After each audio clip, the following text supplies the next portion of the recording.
Good morning. It is a start of a new week. Monday, the 1st of June, the beginning of a new month, a new week.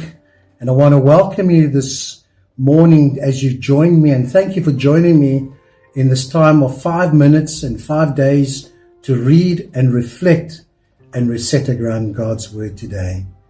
We're already halfway through the year, June month, where we started in January, Genesis. We're already now in 1 Chronicles 29.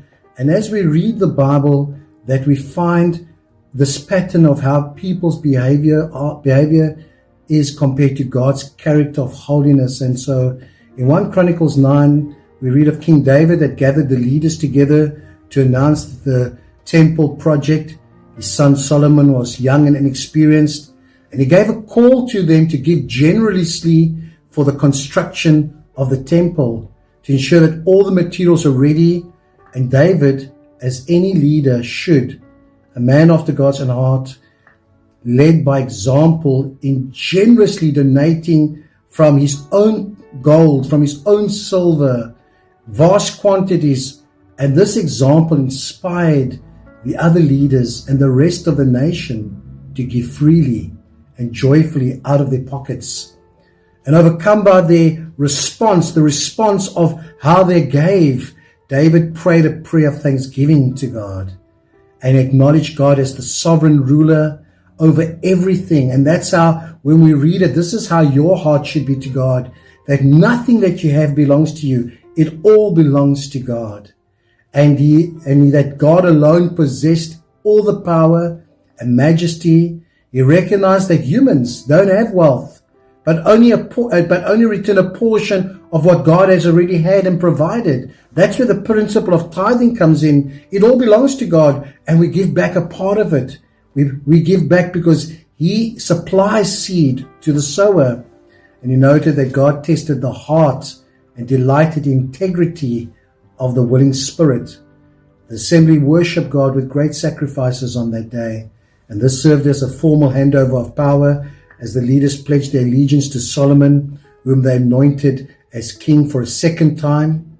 The first time was when Adonijah had taken and announced himself as king, and David quickly assembled the prophet and the priest, and they proclaimed Solomon as king. And this would ensure, by doing this a second time, it ensured a peaceful transition to the throne. You see, David's reign and his life had come to an end, and he died a ripe old age, having reigned 40 years. His life and his reign are documented by the royal seers to leave a legacy of devotion to God and to me and you, how we can learn.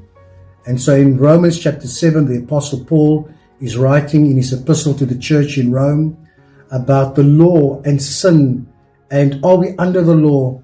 And he compares the analogy with a marriage that is bound to a husband by law as long as he lives.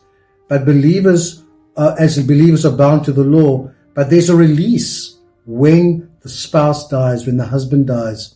The marriage contract is broken, and because believers have died with Christ on the cross, our obligation to the law is no longer necessary. And so we are now married to Christ, the resurrected Christ, to serve God out of love and a spiritual renewal from the heart, rather than following a legal obligation. You see, the law in itself was never bad. This is what Paul is saying. But it wasn't sinful, but it was used as a mirror to reflect and expose our human weakness, to expose our flaws, to expose our rebellious self, the desires, because of our human fallen nature that we have. And so our behavior often provokes a stronger desire to want to do something when we are forbidden to do something. And the law highlights that reality of the destructive power of sin. You see, there's a constant, as Paul is writing, a constant struggle within the inner self between two natures, the nature of the flesh and the nature of the spirit, that are warring between each other. And the things that we want to do, that we do not. The things that we don't want to do, that we do. That's what Paul writes. This constant tug of war between the flesh, the inherent sinful desires, and the inner being, the renewed mind that wants to delight itself in God's law. And Paul is overwhelmed by his own inability, and so should we, to be perfect. And he cries out for help. Who will help me? Because of that frustration of trying to achieve righteousness through self-effort. The struggle serves as a purpose, and it must force you and me to realize that we cannot defeat sin on our own, but Christ can. And he says, who will help me? And he says, Jesus Christ.